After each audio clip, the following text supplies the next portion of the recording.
Okay lang ba ako dito o masyado ako matangkad?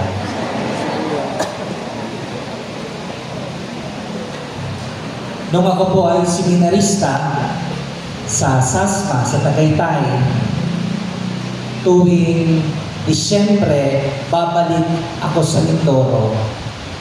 Tuwing January, babalik ako ng Tagaytay. Kaya marami po akong karanasan pagdating sa dagat. Minsan sumakay ako sa mabilis na barko, hindi ko na lang pangangalanan. Inabot kami ng taglakas.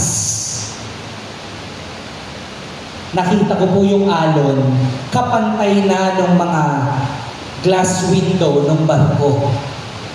At kami ay nagpapanik na, bagamat ako'y nagdadasal. May mga sanggol sa aking unahan na umiiyak ng umiiyak.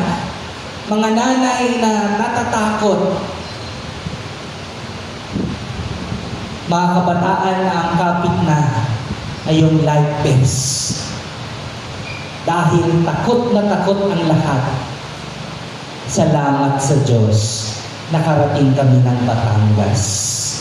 At ito ang sabi ko sa aking sarili, hindi na ako sasakay sa bangkang iyan, sa barkong iyan.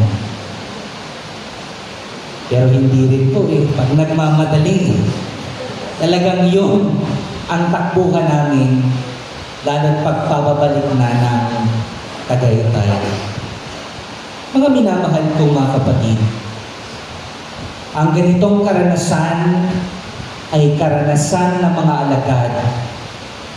Sila ay inabot ng taglakas sa gitna ng laot ng lawak ng Genesaret. At hayaan